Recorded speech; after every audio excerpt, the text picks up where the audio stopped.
Welcome to a realm where personal growth meets expansive spirituality and where we're not just scratching the surface, we're diving deep, widening our perspectives, and having a darn good time doing it.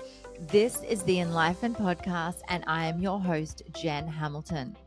You'll enjoy an infusion of motivation, empowerment, and inspiration that will resonate in every aspect of your life. Expect captivating stories, heartfelt musings, and my own personal experiences. But that's not all. I'm bringing awe-inspiring individuals to the table, so get ready to meet some remarkable souls whose wisdom and stories will leave you spellbound. No topic is off limits here. Brace yourself for raw authenticity, unfiltered vulnerability, and yes, the occasional splash of explicit language. We're delving into the realms of the esoteric, mystical, and the woo-woo, unafraid to explore the extraordinary.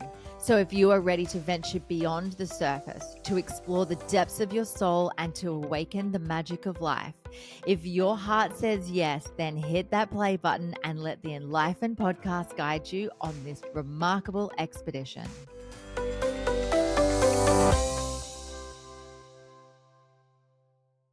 Hello and welcome to another episode of the Enlightened Podcast. I am your host, Jen, and my special guest today is Amanda Ortega. Amanda is a work-life balance and burnout prevention specialist who speaks to corporate groups and coaching executives. Her mission is to shift the script from chronic stress to contagious calm so we can sustain success and overcome burnout. Once a stressed out leader and type A overachiever herself, Amanda's fast-paced career ended abruptly in mental, emotional, and physical burnout. She has since created the Stress Less OS, an operating system for leaders and teams that allow ambitious high achievers to establish a calm default state and succeed sustainably. Her recent published book is called Inward and Upward, Discover Your Blueprint for True Success and Escape the Toxic Success Trap Forever. It takes readers through her personal burnout recovery and provides a practical blueprint for stressed out overachievers to rediscover their true selves and cultivate a healthy approach to work and life. If you at any time have experienced a work burnout or feeling as though you're just a little bit fried and your nervous system is struggling a little bit, this is the episode to listen to, because not only do we share our personal stories, there is a lot of tips and tricks and so many gold nuggets of wisdom to support you in this journey if you're feeling a bit burnt out. Now, we'll just let you know that there is quite a bit of explicit language in this episode, so if you have kids around, please be really mindful. Amanda was such an incredible guest to have on the show, and without further ado, let's dive in. Hello and welcome, Amanda, the certified professional coach. I'm so excited to have you here. Thanks for being here. Yeah, I'm so excited to be here. Thanks for having me. Now, you are a bit of a master in the field of burnout, and we're going to dive into that topic today because you've got an incredible story to share, as well as the book that you've written. Tell us all about your journey that got you to where you are in this very moment in time today. Yeah, I had an almost 30-year career in strategy consulting, large scale technology program management, the whole deal. And in 2021, so I don't know if you're aware of this being in Australia, but in the United States in 2021, we had 47 million Americans quit their job. And they call it the Great Resignation. They might be calling that same thing worldwide, but I wasn't even aware of that. So I hit burnout and I guess I wasn't original in my burnout, but I didn't know that all these other people were going through the same thing. It was COVID and that happened, and it really was more surprising to me than to anyone else. I think that it just really hit me. It was sort of a physical, mental, emotional stopping point where I just literally couldn't go on. And it just, whatever tipped the tipping point, I just stopped and I resigned. And, I was transactionally, and I was doing very well on paper, I had a really successful career, but I just couldn't go on anymore in it. And so, I left my career and I actually was really passionate about what I did and I loved my job. I loved the teams I was managing. It wasn't until later that I actually did some research on stress and burnout and found out that the passionate people are the ones that burn out at higher rates. So it's not necessarily a formula for joy. It can be kind of destructive as well. So I quit my job. I actually drove to the beach by myself for a couple of weeks and just decompressed, stared at the ocean, just kind of got my mental health sort of back in shape. And then, I got into coaching because I just really wanted to.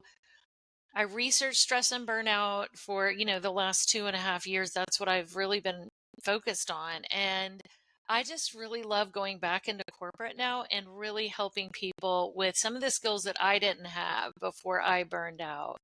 So that really brings me a lot of purpose now. So I like to help people prevent, burning out, because it can be very sudden. You can't, it's very often that you just don't even see it coming. Yeah, that's amazing. What a journey that you've been on. And yes, like the Great Resignation. It's so interesting because here in Australia, what we saw after, I mean, it wasn't even the Great Resignation here, it was the great firing of all of our frontliners because of mandates. Uh, Let's not even go there. That's a different story. But it was the great fuck you to everybody that we had needed on the front line. And so people went out and they started businesses and they started doing different things. And now they've, yes, there's a lot of industries here that have dropped the mandates, and so they fucking should have. But there's a lot of people that, like, there's a lot of businesses that can't find workers because everyone's gone out and started businesses and actually followed, their sole purpose, or they find, meaning doing other work that they wanted to do. And I think it's kind of hilarious myself that that's what's happened. But also, we have a massive, shortage of workers here. There's a lot of places that are really Same. struggling to get Yes. workers. Yeah, which is Mhm. really interesting. So not only was it just resignation here, but there was a lot of people having to leave, forced to leave. Like I said, that's a Yes. completely different conversation altogether. Amanda, what line of work were you in the corporate world before all this happened for you? So I was, at the time I burned out, I was in a financial services company and I was managing two different teams. So I was managing a customer experience team, which is, it's a research team that gathers data about customer experience. It was really exciting and interesting. It was at the enterprise level. And then I had another team that was a reputation management team, which sounds so different, but I've always been somewhat of a sort of on the cutting edge and sort of a change agent. And I'm not saying that to flatter myself. It's just true. It's just how the Do it, cloth flat I'm yourself. Yeah. the cloth I'm cut from.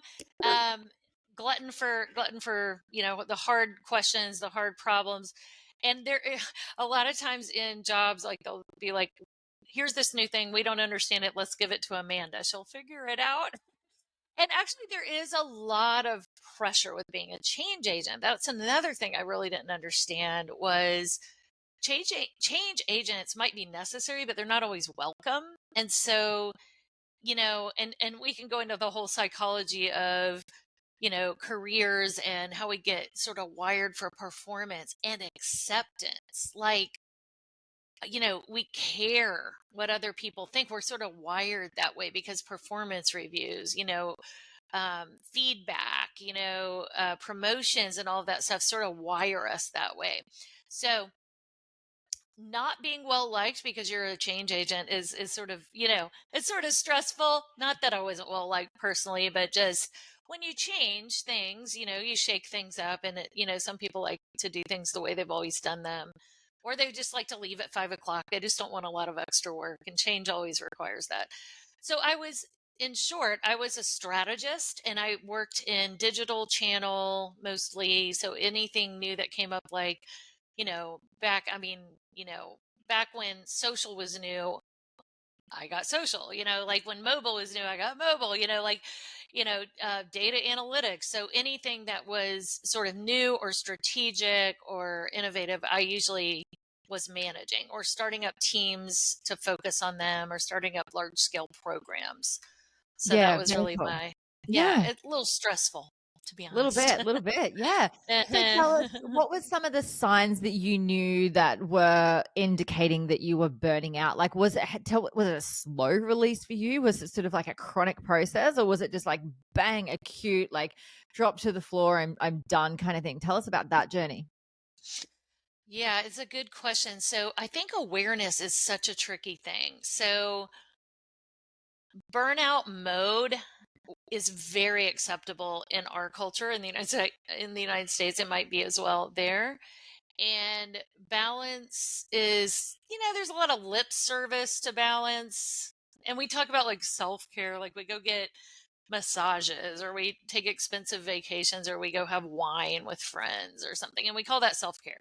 So we don't really dig in, and it really is, there is an underlying cultural message that hustle is the way to succeed. So did I buy into all that? Probably, because it's the cultural belief system. And I don't know, maybe I thought I was doing self-care. I, dabbled in mindfulness and things like that, but I was probably pretty stressed out a lot of the time.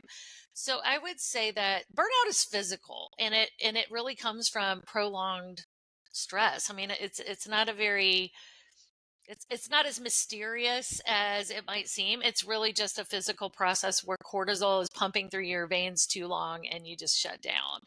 So did I see signs? I mean, I was a stressed out, twitchy, like mom that yelled at my kids, and like I was working 40 to 60 hours a week. I mean, there were a few years there in my career where I was a single mom and the breadwinner.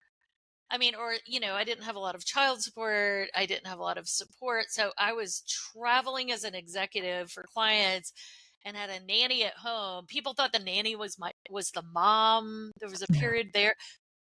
I'm not proud of this, but I was like that workaholic, and I was just, and I thought I was providing to my kids, and I thought I was doing the right thing, but it was killing me. And so did I see signs? I mean, I definitely, yeah, I mean, you when you're on the burnout train, of course you want to jump off of it, but you think it's essential. And so you're like, I'm either in it or I'm going to end up under a bridge with a shopping cart. Like there's no in between, and you just kind of keep going. And no, I don't know that I saw a sign of burnout. Do you know what? I didn't even know what burnout was. I actually didn't even know what it was. Like, I don't think I even really heard anybody talking about burnout at the time.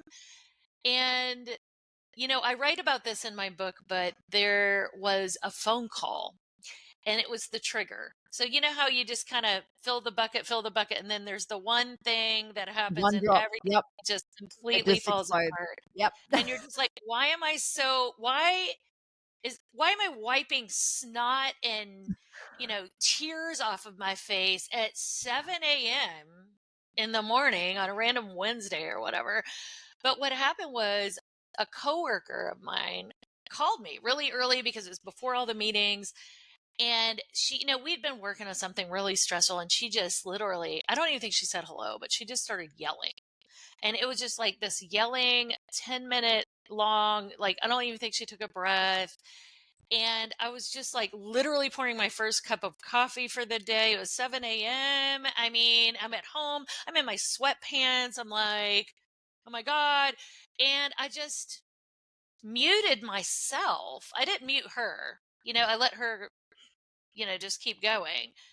And I muted myself and I just started ugly crying. It was just like, bleh, and I kind of, everybody's burnout works like this, but I was just like, bleh, I just felt completely, I unraveled.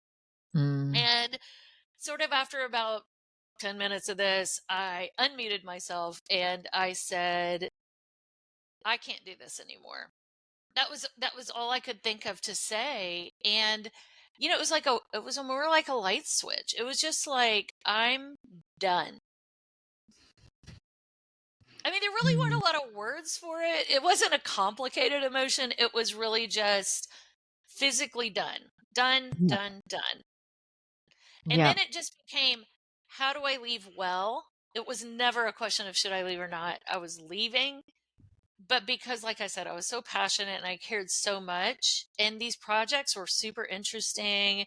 They're kind of like my baby. Work was kind of like my baby. I mean, I was really married to work. It was part of my identity. It was sort of cemented into my like who I was. So I left well. I did give a long, resigned, but I gave like 6 weeks notice. And then I Yeah. even consulted back to the company. Like I just really wanted to set them up for success. And that's kind of crazy because I burned out. I don't know why I did all that. But anyway, so I will share this because if there are some listeners out there who have experienced burnout or are afraid they might at some point, I'll tell you what really struck me about the whole experience, and I'll never forget this, is that when I quit and I suddenly didn't have things on my calendar, I felt empty. I felt worthless. I felt like I didn't matter. I almost felt like I didn't exist. Okay, so that's type A right there. It's like when your identity is married to your busyness. Mhm. So anyway, I share this in case it helps. And yeah, to now, gosh, I'm totally over it. I love not having things on my calendar. I love my life now.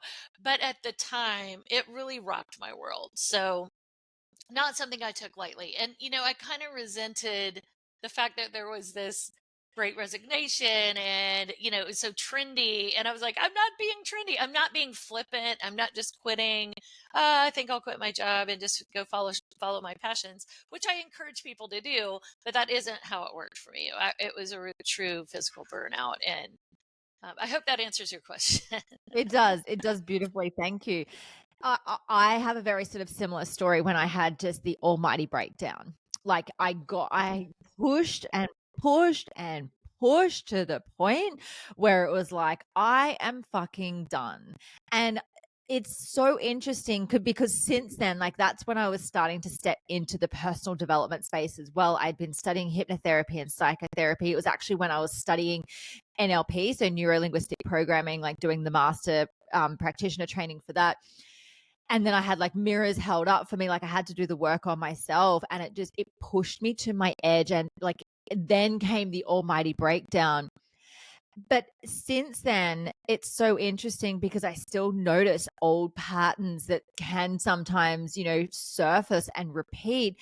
And it's interesting because in my childhood, I was never modeled, self-care, by either of my parents. It wasn't the done thing. We were, in the, low to medium socioeconomic space. Like my mom was the breadwinner. My dad was, the homemaker at the time. My mom was also studying with uni. Like it wasn't even an option. It wasn't a thing. Like no one knew what self-care was. It was like get in and get it done, because if we want a roof over our head and food on the table, someone's got to do it.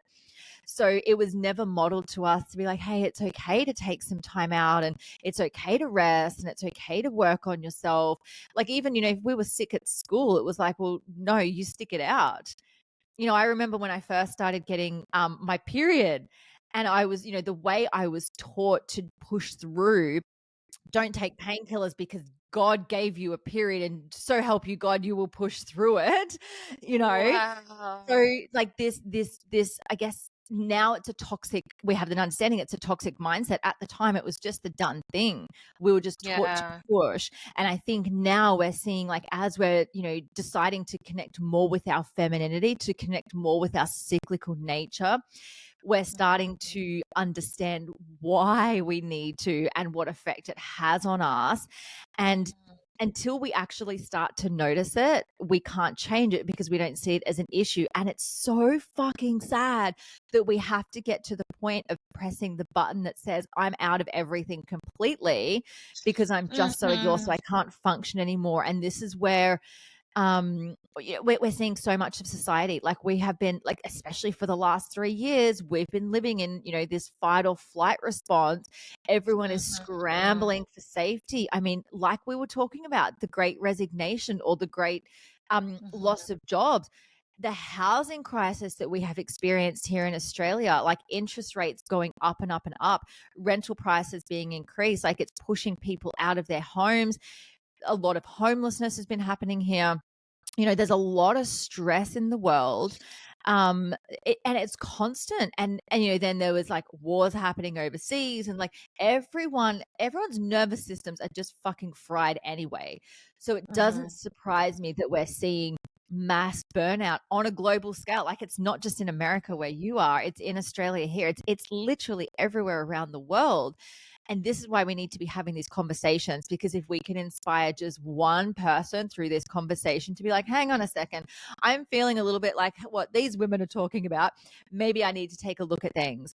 So, Amanda, if someone is out there listening to this going, oh God, everything that they're saying I'm resonating with, what is the first step? Like if someone is thinking, "Oh my gosh, I'm exhausted. I'm done. I'm feeling fried. I'm not functioning. I didn't even know what self-care looks like anymore. I'm exhausted." But they're also on, like, that hamster wheel of life. Like I actually don't think I can get off because I've got to provide for my family. I have to keep a roof over my head. I have to, work two jobs to make ends meet. What are we telling them? It's a tough question because, you know, I guess my answer would be, where my mind goes is, I've had clients who were first responders, meaning the people who, when we're running out of the building, they're running into the building. And, I happened upon these clients and at the time felt completely unworthy to be their coach, right? And really thought, oh my gosh, I'm out of my territory here. Like, I don't even know, and so I actually, I had a group of coaches that I was a member of, and I pinged the group and I said, does anybody work with first responders? I really want to do this right. I got an earful. It was so helpful, but they were telling me about how, the mindset is and everything. And I think what I realized with that was, for them, cortisol is essential to their job. So let's just start with that, right? So the rest of us, maybe we work in marketing, maybe we're lawyers, maybe, and I'm not suggesting that anybody deserves the badge of like stress more than someone else, because it doesn't really matter what your job is. But when you really do look at a first responder, you look at, I am not going to tell that person to start meditating in the middle of a shootout or a burning building, right? So, what I've learned to do with those clients, and this could be very, very helpful for who you're talking about, where it's like, I don't even know where to begin. What do I even do?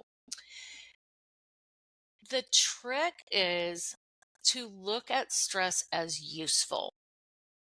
And the trick is to look at it as a gift and almost like a little short term fuel pack that maybe we carry around in a little backpack on our backs, and to understand that it is definitely going to fuel our success on a short term basis sometimes, but that it is designed in nature. And this is not me, this is nature. Okay. We are actually designed to default to a calm state. We're not designed to default to hustle and chronic stress. And that's where we got it all wrong, right? In the modern world. So I think if you look at your day and you look at your week and you look at your seasons and you try to identify areas where you have unnecessary stress, I think that's a great place to start. And that even might be complicated because you may go, well, how do I know the difference? Well, stress is designed for urgent situations or emergencies, right? So when we add unnecessary suffering is when we ruminate about that traumatic event or that urgent event or even exciting event, launching a new website. It's the added mental process afterwards where it's like, will anybody go to the website? Did I make any mistakes? Ruminating, second guessing, self doubt, fear of repercussions. So there are mental processes that really are almost like a virus in our operating system that I would call unnecessary stress that will lead to burnout. So if that can help people, like when they can say, all right, necessary stress is, launching a new product, or, getting feedback from my boss, or these are areas where I'm going to expect my cortisol levels to go up, right? But then I'm going to work with a coach or a therapist or someone to quiet inner criticism, or stop some of the ruminating. So there are things that we are adding extra stress, and we're prolonging stress, which is the definition of burnout, is prolonged stress and frustration. That Merriam-Webster, definition. So that might help. Just the mindset that stress is necessary and it is a short-term fuel, but it is not an all-day affair. And see where that takes people. Because, one of my first responder clients, like, we identified that she had desk duty where she wasn't in a high stress situation. But maybe her mental processes during that desk duty, she was kind of retaining a lot of that stress. She was just go, go, go, chronic stress, coffee, whatever. So I think that's where we can find pockets of calm, and eventually, because it does take a long time, it takes a lot of practice to change behaviors, but to start changing our beliefs. I know that sounds so hard, but if we fundamentally believe that chronic stress is the fuel of our success, it is very difficult to establish that default calm state. So if we could try to run little experiments and try calm as an approach in certain situations that don't require, they're not emergencies. See how it goes. See if the world falls apart if you're calm in that moment. See if you can pull back and detach and be an observer and just kind of surf through some of these things. It's just, I think it's just awareness and then trial, like trying different things and different, just running little experiments. And then the brain loves evidence. So I think trying things really is the best way to make change happen pretty quickly, because then we really believe it because we proved it to ourselves. So I hope that's helpful and not too complicated and coachy there. But yeah, so that's what I would suggest, that sort of a gradual mindset shift where we change our beliefs. I think a lot of us have trouble sitting still and believe we're earning peace or earning rest or earning happiness. And we're saying, I've got to power through and then I'll rest on the weekend, or I got to power through and then I'm going to have this really nice spa vacation and I'm going to spend a whole bunch of money on it. And so I think if we flipped that and said, my default is calm, and then I'm going to reserve stress as the short term fuel. So that it's just really a flipping a paradigm. I love it. And do you know what? I love the fact that you mentioned, like, yes, PS, get all coachy, because that's what we do. But I love that you mentioned it is about, those belief systems, because everything does start from an inside job. And you even mentioned it, like, we are creatures of proof. We have to go out and find proof in order to sustain our belief. So if we have been in, a corporate job or any sort of stressful situation, and we have had success, and we have made money, and we have had validation and praise for being that person or getting to where we are because of it, there's that little thing, our little librarian, our little reticular activating system that says, hey, look at all this proof that I've got for you that this has actually worked for you. Do you really think you can stop? Because if calm is the opposite of stress, but stress is equal success, by virtue of that, calm would equal unsuccessful. And so we really have to start to rewire that programming deep Yes. inside there. So I'm so glad that you brought that up, Amanda. Let's talk about some of the signs, because When was it? Probably about 3.5 years ago. I was working for a coaching firm at the time. So I was seeing a lot of clients back to back. I was also running my own coaching business. I was, running programs and workshops. And what Mhm. happened is I was drinking 2 to 3 coffees a day, which was a lot for me. I've kind of gone on and off coffee for years. But what happened is I was preparing to sit in my first ayahuasca ceremony. And leading into that, I had to get off coffee. And I got off, I was like, oh God, oh my God, oh my God, oh my God, the withdrawals are going to be insane. Anyway, so I got off coffee and I sat with the medicine and I never actually went back to it either. I have the Wow, that's occasional great. coffee every so often, but what I realized was I was exhausted after this, but what I realized is that the caffeine, all it was doing is masking adrenal fatigue because I was so freaking exhausted Mhm. that I was like, hang on a second. The coffee's giving me the boost that I need. My body should be naturally producing energy, or I should be resting in order to restore. So for me, one of the signs of burnout that I was leading into was my caffeine intake.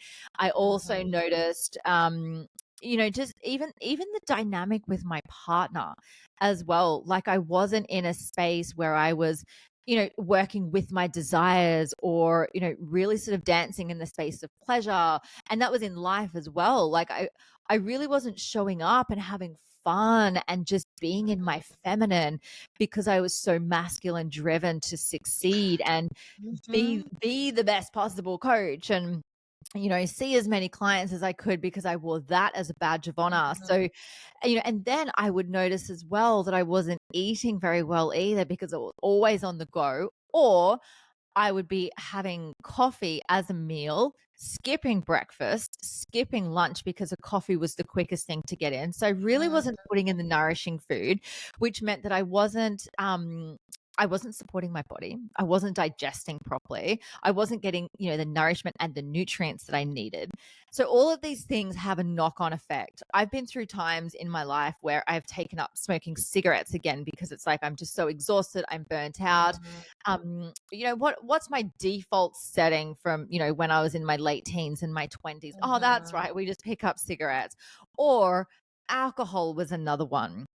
I Mhm. went through a phase, a few years ago where it was cocaine, and so Yeah. like, take your pick of the vice kind of thing. And until then I Mhm. realized I'm like, hang on a second, none of this is actually serving me. So let's talk about some of the signs. I've just shared a whole lot of mine that I noticed for me. Is there Yeah. anything else that you've noticed, especially with clients or even yourself, that you're like looking back on that now, that was the sign that the burnout was coming?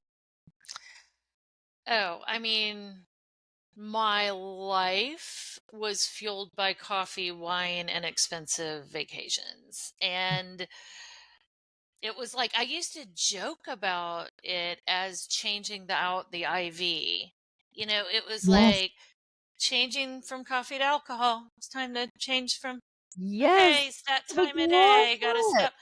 Okay, last coffee, switch to wine. And did I sleep well? No. And I've learned also just a little tidbit is that after 2 cups of coffee, you actually raise cortisol levels with your caffeine. So I do like coffee. I'm like you. I've gone and back and forth with like I've tried all these things and then I keep coming back to coffee somehow. I don't know why. But that 2 coffee rule is definitely something that I can say I don't want to add cortisol. And then when the cortisol is high, so it depletes our ability to, or it wrecks our ability to absorb vitamins. And there's some research out now that says that cortisol or stress hormones are actually more detrimental to our health than smoking. So, Wow. and actually, I was on a podcast. I was guesting on a podcast the other day, and this woman was just throwing down facts. And I was like, did not know that. She cited like a whole study, and it was about Parkinson's, but it was about this treatment, and it was like 10 people in a trial. And the one guy that it didn't work for, it was the stress that it didn't work for him because he could not react to the treatment because stress it debilitates our it just takes our physical health down. Maladaptive habits are incredibly common. And, I got to also just shout out to any listeners that have maladaptive habits and have developed them, out of this fear of scarcity and this, go, go, go, and this belief that, if I don't hustle, I'll be living under a bridge next month. That whole it could be completely irrational. You could have a huge savings account. I mean, there are billionaires that are afraid to spend a penny. It's a mindset. Definitely a mindset.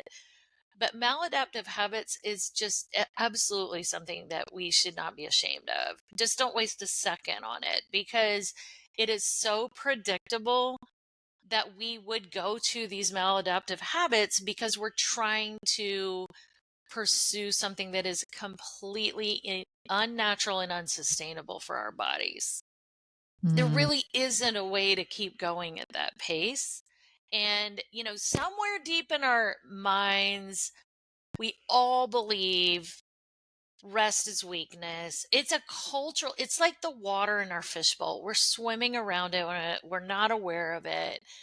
When something's a culturally held belief, it's either what we, you know, accept, expect from others, and even pass along generationally, or it's the thing we violently reject, but it's the thing.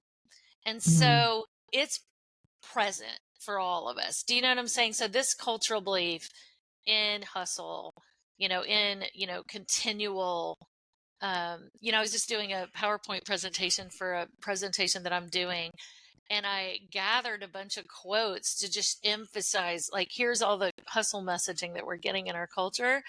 And some of them are just like, oh my gosh, you and I would just die because we don't believe this stuff anymore. But there was one that said something like, you know, um, if to compensate for a lack of skill, all you can do is like hustle. And then it said something like, and give 110% all the time. It added all the time. And I'm like, there is no 110%. What are you talking about? What are you smoking? Oh, thank you. And Yeah. then, B, there, all the time, go away, like, with your crazy thoughts. But it's a cultural belief. It's a limiting belief. It's a destructive belief. And somewhere in our subconscious, we believe it somehow, or we're, Mhm. and to get out of it, we almost have to violently reject it. It's almost like something we have to like reject. So anyway, Mhm.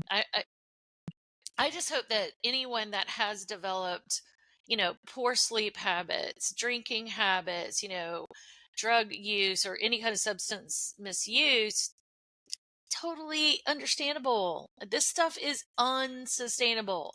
So I think, it's beating ourselves up just adds more stress. So that isn't the right way to go. So, going on a journey where I really feel like our uniqueness is, to me, and everybody maybe comes up with different conclusions, but to me, the silver bullet is we were born uniquely who we are, and the culture, this performance culture, kind of subtly tells us all throughout our whole lives that we're not good enough and that we should be something other than what we are. And so we're Mm. pursuing that. And in that process, and it's okay to have a professional career, and it's okay to get performance reviews and be happy that you got, a promotion. But I'll tell you what, it does not measure our self-worth. And so maybe that's another piece of advice is like, could you make two lists? Could you say, this is what I've accomplished and this is who I am? And some of us, me 3 years ago, for example, would be able to fill out this column. Like, what have I accomplished? Oh, yep, bup, bup, bup, master's degree, da da da da da, VP, whatever, blah blah blah. If you said, and who are you? I'd be like, wait, I'm so confused. I thought I just told you. Mm. you know and I definitely don't want anybody to have to like rock in the corner because they have this identity crisis when they do the exercise. But I'll tell you what, it's worthwhile questioning that and thinking about that because your worth and your performance are not the same. Mm, And I would just say to everyone, like you were born on purpose and your worth is innate and it's not in question. And other people's acceptance or approval isn't an indicator of your worth. mm, Now, when we're in the world and we're pursuing XYZ, yeah, somebody else's opinion matters because guess what? They created that system and they make the rules and they're going to come up with the performance criteria. So, yeah, those are your hoops. You're going to jump through those if that's your job, but it's not your worth. It's not your innate worth. And not getting that promotion or not getting that job is not an indicator of your worth either. So, I think going back and looking at balance as the stability of valuing our uniqueness and loving ourselves for who we are. And that might sound so like la la, kumbaya, but how hard is it though? Let me mm, ask you to look in the mirror and not look away and look at that person in the mirror as you would look at your best friend mm, and want the good for that person that you would want for your best friend and mhm, love that person despite their flaws like you love your best friend despite their flaws. And that process of self-love, I'll tell you what, it just saves a lot of money. It saves a lot of heartache. And it is mhm. just it's going back to that core and just really going back to, all right, I tried it everybody else's way. I'm going to go back to who I truly am and just try to show up authentically as that. So, I love it. And that's the thing, like if something's not working for you, go down the kumbaya route and see what happens. Like go down the self-love. Like I fucking dare you. I did it and my whole life changed because of it. I wouldn't me be the too. person that I am now without a self-love retreat that I went on in Bali that I thought was going to be the wankiest fucking thing. And it was like, oh, treat yourself like your best friend. And I was like, "Ooh," and then I sat with it exactly the same thing in front of the mirror. Would I say this to my best friend? Oh, I get it now. I get the self-love thing now. Like when I had that mirror held up to me, Yeah. literally and metaphorically, I'm like, "Oh, I get It's it now." hard. It's It's so not hard. easy. It's so hard. One of the things that I do with some of my female clients as well is instead of their best friend, I would say like if they're a mother, I would say, "Would you say that to your daughter?" And I'll look, that stings. I love that one. I love that one. Look, what Mhm. I'm hearing from you as well, Amanda, is that we're just packing up and we're moving to Italy and just enjoying siesta in the middle of the day. I mean, like they're Totally. doing it right. I mean, look how happy the Italians Yeah. are. And I'm half Italian. Are you really? Siesta is in my blood. Look, if the green eyes, dark hair, and big hips don't give it away, Yeah. I don't know what will. I can't see your hips. Well, I just took my family to Europe this summer and we spent most of the time in Italy and we Oh, just had such a beautiful. blast. And, there was this one hotel in, have you ever been to Monterosso, like Cinque Terre I have area? Oh my God. not, but you're like talking Oh, dirty to me right now. girl, you gotta go. But I mean, I was just sitting on this balcony. I didn't even know we had a view with our room, and we had two balconies overlooking the sea and the boats. And I just said, "Okay, you guys can go back to Atlanta. Your mom's gonna live here forever, and." The nice people at the front desk are just going to bring her wine on the patio and little snacks and cheese. And this is how this is going to go. So Yeah. I'll see you guys later. And yes, so I was ready to live there the rest of my life for Oh, I sure. love that. I actually went to London and France earlier in the year. I was going to go Oh, to good. Italy and I ended up going on the trip with my mom and I wanted to go to Italy and she's from Italy. She'd been back to Italy for years ago. She's like, I don't want to go to Italy. And now I'm like, we should have gone to Italy. Anyway, I'm going to go Mm, to Italy at some stage. you There's are like, bucket there, list. Yeah. there is currently, I don't know, what are we? We're at the end of October. So we're recording obviously before this goes live. But there looks like there's going to be like a catastrophic like volcano eruption over there anytime, like Oh no. potentially. Potentially, Oh I'm like, "Oh, no, no, no. no, no, not the You got to motherland." go before that. I gotta Yeah. go. And look, if I get Yeah. stuck in Italy because you can't travel out of Italy because of, like, the ash in the sky, I mean, I I have to sit on the balcony and have the staff bring me wine. Like, there's no other Yes. way. Like, You're come on, stuck. hot Italian man, come and fan me with, Mhm. like, a banana leaf and, like, bring me all the red wine and the pasta Mhm. and the olives because that's what I'm here Yes. for. Amanda, let's talk about some tangible tools that our listeners can take away because I'm all Okay. about that. So, with my experience with burnout and then hearing what you have to say, don't get me wrong, I'm all about that kumbaya life. Like, let's let's Mhm. come back to our roots, especially as women, right? So, especially as women, come back to even just learning what it means to work with your menstrual cycle. If you don't have a menstrual cycle, work it in with the moon. Learn what it means to be receptive to the different phases, the 4 different phases of your cycle, and work them in with, the seasons. Work in with, your desires and your pleasure in life, that you want to experience certain things. Work in with, like, yes, you want to achieve certain things, but what is success to you? Like, really start asking yourself the Mm. questions.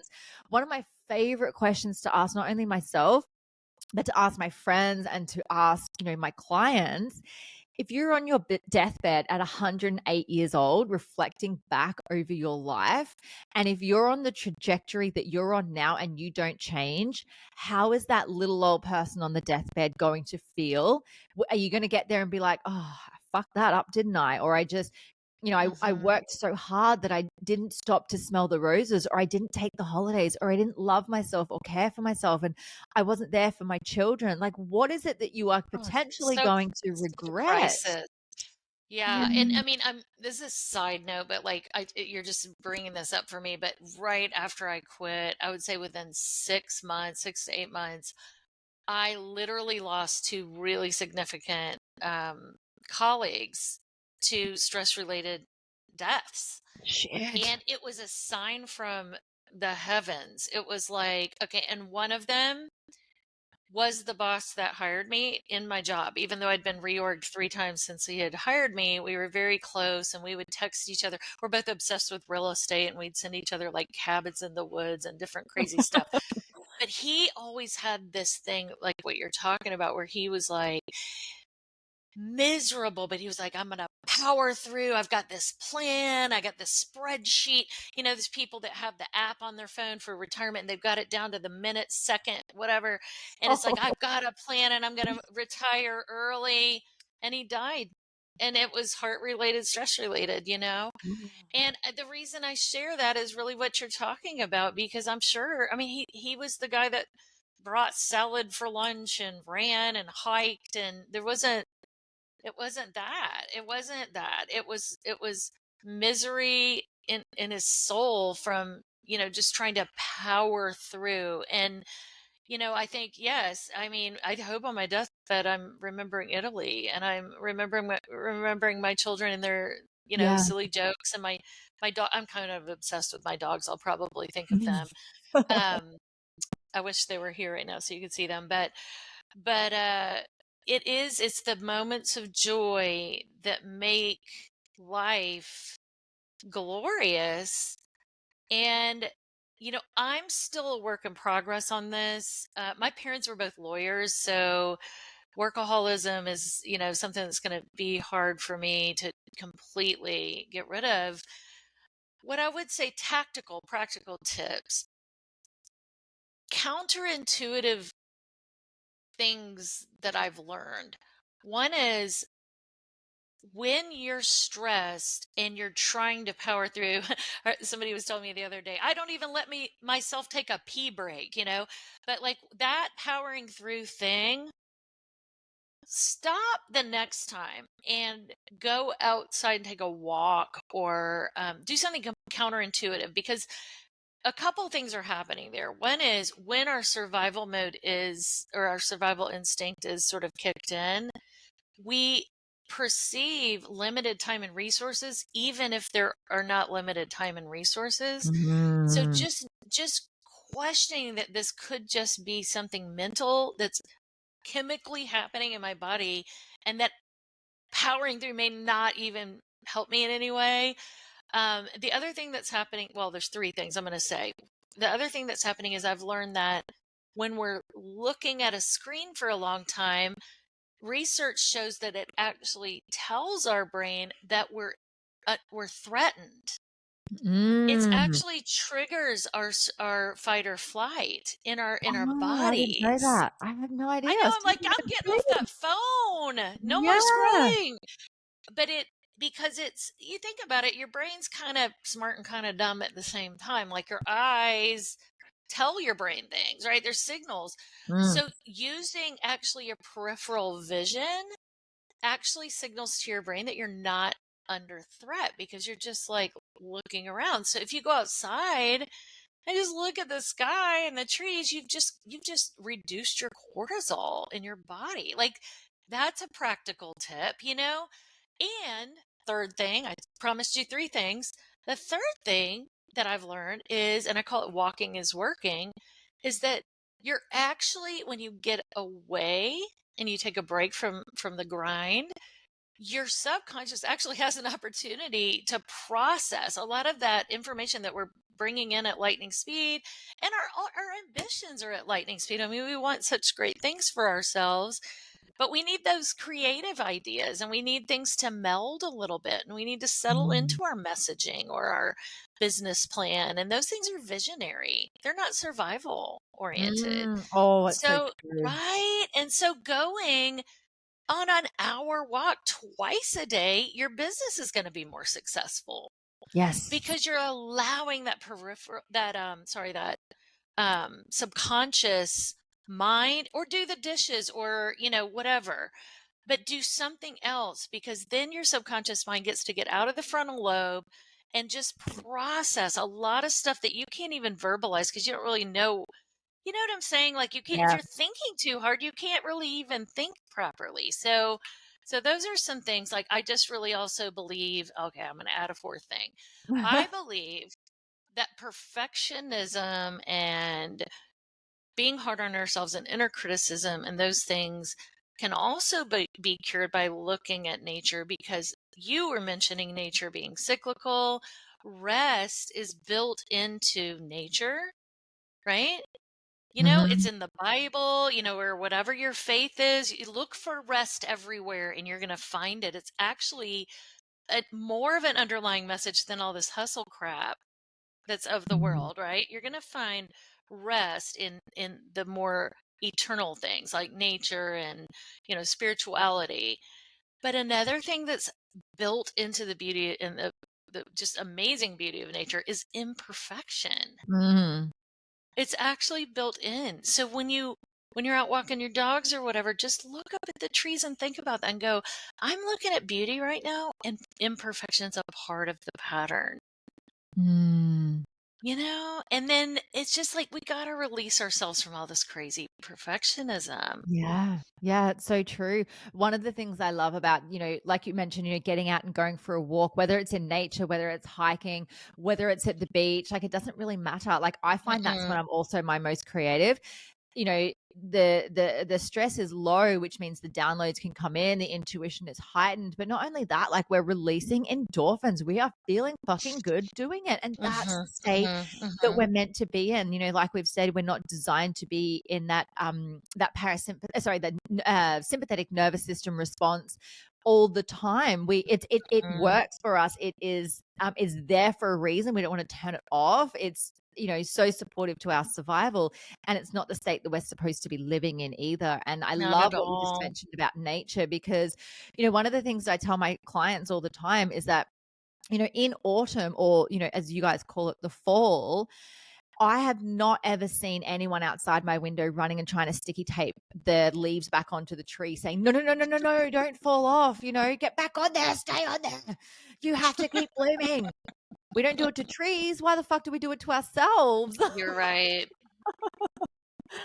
And so just, connecting with nature and just noticing how the flowers just bloom, or the trees just drop their leaves, or the tide Mhm. just goes in and out and no one's fighting it. Why are we fighting ourselves? So, whether it's working with, you or I, or any sort of a coach, or, someone that Yes. can support you in this, Mhm. because sometimes we can't do it on our own. I haven't got to where I am in my journey of life on my own, I've had so many, coaches and mentors and people around me in different areas of my life. Me And it's not too. a shameful thing. Like, Mhm, everyone should have a fucking therapist. Like, that's what we need. We need someone in our corner mhm, supporting us and showing us the way. And you've got to get to a point, I think, so whether you're at, complete burnout, or whether you're like, okay, well, I'm heading that way, I need to put the brakes on, have someone mhm, in your corner that is not going to only show you the way, but hold you accountable and give you different tips and techniques. Like, we're trained in this as coaches. This is what we mhm, do. We're here to hold mirrors up. We're here to help you do the deep dives and go into, the parts of you. Like, for me as a hypnotherapist, I work with the subconscious mind. So I'm going to extract all of mhm. those belief systems there. And, so help you God, we are rewiring those neural pathways to get you experiencing something different in life, right? And so, in the most loving way. And so, like, this is why we're here in this world, to support, Mhm, people going through this stuff, because we've been there, done that, got the fridge magnet and the tea towel, and we will continue to go through it, but we have awareness of it. We have each other, to support. Like, we're all we're not, superhuman, mhm, right? We're here to support each other through it. But there is, support out there. There are, tools out there. And this is why I love having these conversations, especially with fellow coaches, because, we get to share this, on this beautiful platform, for podcasting and videos, and, really be able to get that message out there to people that, you don't have to go through what we've been through. You can, if you want to. I mean, if you want to go do the burnout thing, full mhm. permission to you. But if you're feeling as though, like, okay, no, I need to do something about this, or I don't want to end up like what they've spoken about. Like, I don't have the capacity to burn out. I'm a single Mhm, mom. I'm running a business. Whatever the story is, mhm, reach out to myself, reach out to Amanda, reach out to another coach mhm. that you vibe with. Like, just get some support, read some books. Which, by the way, Amanda has written a book. Let's circle into that. Tell us about the book you have written, and how can we get our hands on this book? Yes, and first of all, I wanna say that when you were talking about reclaiming your joy and all of that, I was like, "Ooh, I need to get some coaching sessions with her." She's got a little secret there. So my book is called Inward to Upward, and the subtitle is Discover Your Blueprint for True Success and Mm. Escape the Toxic Success Trap Forever. Oh, I And love it. I define the toxic success trap. I define as a couple things. One is a belief that stress is necessary.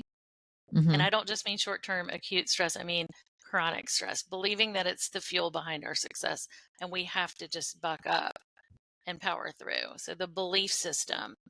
The the um the other definition is that success is a trade-off. And this is what makes me the saddest. I think you were talking about when you get to 108 and you're on your deathbed. So the belief that success is a trade-off of present day misery for future happiness that we believe will come. Mhm. And Oh, the just go. grim reality is that we are little mice and we're hitting that lever and we're getting that pellet, and because we're training ourselves to be miserable and power through, guess what we're learning to do? Be miserable and power through. And So guess if we're what we're not hit teaching our future generations to do as well? What are we role modeling to our children? Like, yeah, yeah. and girl, I have some apologies that I have made to my children. I've done the same. I've done the same. And now I like send them all this like stuff, and they're probably like, "Oh gosh, here comes mom with her little memes and her little inspirational stuff." Now I have a life coach as a mother. But I dedicated my book to them, and the dedication, so Kaylin, Garrett, and Ian are my three children, my sons, and I said, "Your life is a miracle. Love who you are and how you're made, and when you hear that little quiet voice calling you back to your true self, lean in and listen." I think Mm. if I could, my mother died when she was 48 years old and I was Um, 21. And, you know, gosh, when I turned 49, it was like I was like, oh my God, nothing happened. Like, I just think it's just so, it's hard to grow older than your mother ever did and stuff like that. It's anyway, another podcast, another day. But there's always in the back of my mind just that awareness that I could leave my kids prematurely just because it happened to me. And I don't want them to not be able to access the light in the darkness when they feel alone. Mm. And I'd go the traditional faith route. I have a middle child who doesn't. I'm not particular about that. It's not the point. Everyone's journey, everyone's, you know, the God of their understanding. But I don't want my kids to suffer in the darkness and not be able to access the light that they can access from within them in whatever method or religion or practice they want to adopt to access that. Because, when you were talking about sitting at the beach and looking at the ocean, and there's the moon and the tides, it calms our nervous system, but it also connects us to the infinite. Yes. And Yes. I think it also can help us realize, like, hey, I'm a beautiful part of this beautiful world. I'm natural too, and I'm a natural part of it. So I love your whole thing about nature. It's really good. But I just want them to never be alone, or at least know how to go to the beach, go to the woods, go to whatever it is that nurtures them. If it's church, if it's not church. I mean, I'm not really particular about that. I just want them to feel their self-worth innate to themselves. I want them to value their uniqueness. I do want them to feel like they were created on purpose. And I just want them to trust that there's value in that. I heard the other day, I'm always looking at these memes and I'm like, ooh, that's good. You know, I think it's us women, we're always like, ooh, that's a good one. I love it too. But I'm exactly the same. I'm like, oh, I'm going to screenshot that one and save it. But I saw one the other day that said, don't be the best, be the only. Mm. And I was like, that's where I am in my life. I'm not competing with anyone else. I'm actually really not looking for other people's approval anymore, which is just such a miracle because I was before, I can guarantee you. But I really just feel like I'm aligned with I've done the work like you, I've done the shadow work, I've dug in, I've figured out where my trauma oriented, like beliefs and my fears. And I've just decided to align with my soul values and just be truly me and show up that way. And every day feels like I've spent it in a worthwhile way when I do that, whether I'm getting paid or not. And I still feel successful, and I'm ambitious. I just wrote a book, I've got a business. Like, I haven't stopped being ambitious, but I'm ambitious in a healthy way. I want, anyway, I hope I'm not talking too long about this, but I think what I've also learned is that healthy success isn't just about our transactional success, it's also about how we feel. And I think we've all been taught that thoughts are more valid than feelings. And I actually think the opposite now. Mhm. I actually believe that my feelings are more reliable data points than my thoughts sometimes, Mhm. Mhm. because my thoughts can be coming from that fear center in my mind, that where that survival instinct comes from, right? Where it's like the fear and the survival and the keep pressing through, like that messaging is still in there somewhere. But, I don't know. I just feel like if I can feel my way forward and say, do I feel happy right now? Do I feel full and whole? Do I feel aligned? Do I feel fully calm and Mhm. present? Or am I distracted by some crazy survival thoughts and energy? Mhm. And it can still happen. I can guarantee you it still happens. But I can feel it now and go, wait, that's not me anymore. Where's that Mm. coming from? So it takes a long time to get to where you trust your feelings, because this culture does not accept that or encourage that, right? No. So And that is the feminine way though, isn't it? It's the yeah. that is our feminine to go with the flow and move from feeling. Working in with our bodies, working in with our pleasure points and our Mhm. desires. And like, there's so much unraveling that gets to be done to come back to that place. And that's why I love being on this journey. And that's why, ultimately I became a coach, because I'm like, I get it now. And I want to support other people on this journey as well, because Mhm. I've either been there, done that, or I know someone that has, but I've always got the tools to support someone through that. And that's why, people go through this journey. Like, I love working with people and they go pop out the other side of a certain thing. They're like, oh my God, I want to help other people Mhm. in this space now. Like, I want to write a book, or I want to be a coach, or I want to write a program. I'm like, yes, Yeah. do it, because we need this. We're a collective that we just need each other's magic. Yes. Oh, yeah.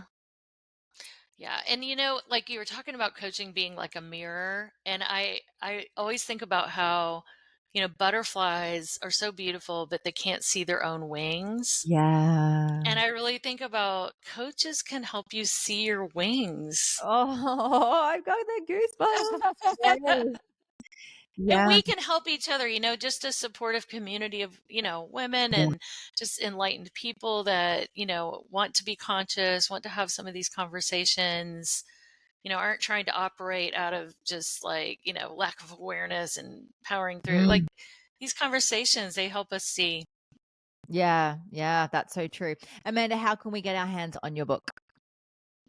So the book is on Amazon. It should be on Amazon everywhere. Mm-hmm. Inward to Upward. And if you just Google that on Amazon, you should be able to find it. It's the only one of that title.